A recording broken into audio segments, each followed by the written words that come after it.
Billy Davis. Yes, I am. 3 years.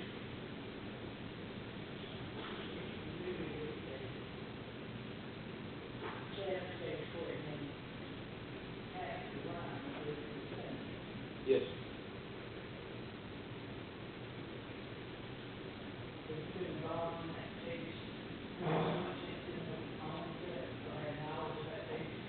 Yes. Yes.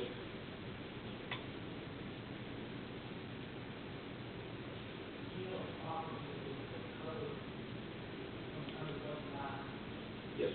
Judge, I must object here at this point. I'm trying to get the leeway to cover this midnight going. But the question before the court at this point is not probable cause, but narrowly the question is whether the warrant is sufficient to sustain the arrest of jurisdiction.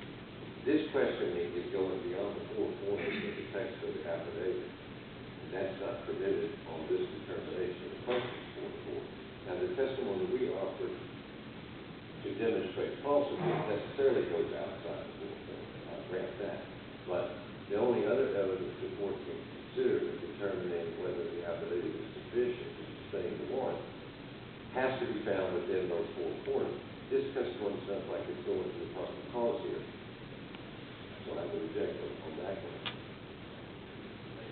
I realize I'm not smart, Mr. Robbins, but looking where I would consider the four corners of the document would be what on this piece of paper. And it deals with property that was recovered. And if I'm going to ask this witness about identification of property, I've got to ask if he's familiar with the property. No, sir, Judge, he cannot do that because the affidavit speaks to it. He can't add to it. This witness is being brought into court to add to that text, and that's not permissible under the authority cited in our motion. And Mr. Van Dyke, I believe he should know that. He can't add to what's on that text. And if it has in there the proof he wants, he should let me argue from that text. That's what I argued in my motion. I didn't add anything to the text. And he can't add anything. Thank you, Judge. You familiar with the property? Yes. Did you make this effort to have that property identified? Yes. What efforts did you make to identify the property?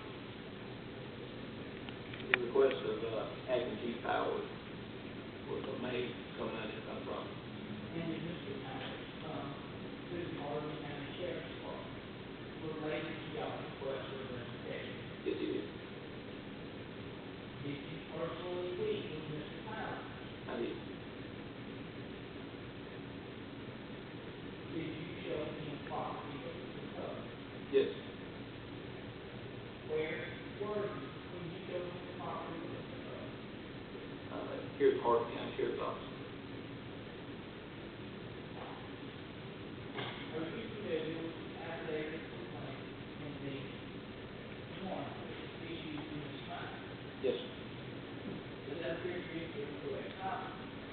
Yes, sir, does. Did you type that warrant? Yes. Did you show him the property that was listed on this? Yes. Did you make a request for him related to identification?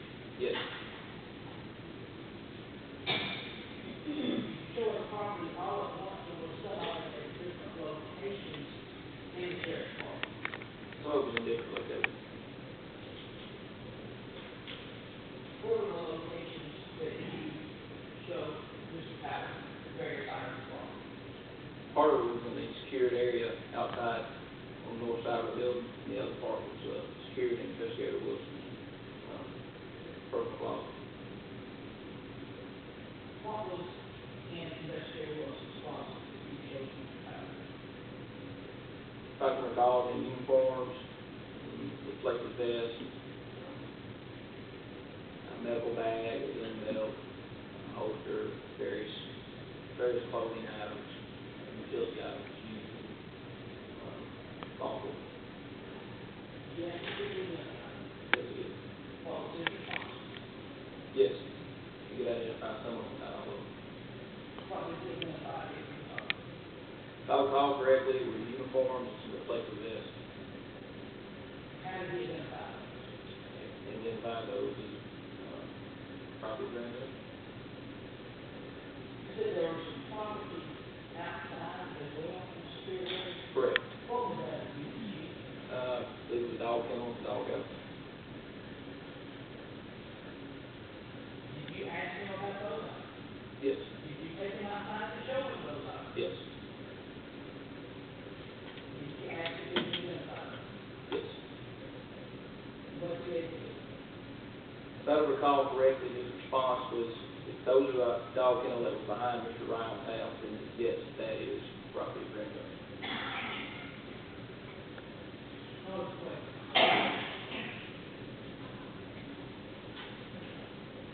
Before I cross-examine Judge, I'd like to renew my objection. All this witness's testimony is intended to rebut the testimony of Justice Powers as to falsity in the affidavit of complaint, as a false statement, which focuses on, we may say, generally, the identification issue. That this witness did not sign the affidavit of complaint. The witness who signed it under oath is Jason Wilson. If there's a witness who could rebut what Mr. Powers stated relative to the statement attributed to him, it would be Jason Wilson and not the other day. So I would renew my objection to ask the court not to consider his testimony. It's certainly not helpful on the question before the court. He says that implicitly the conclusion he invites is that the statement is true and not false. That he's not the one who swore to it being true. We, the defense, say it's false, and the one who swore to it being true is not in courtroom. How is this witness going to help the court? I would do my objection. I ask the court not to consider his testimony. And if there is testimony to rebut it, it would seem necessarily it's the testimony of Jason Wilson, who swore to the statement we say is false. One would expect he would come in and say,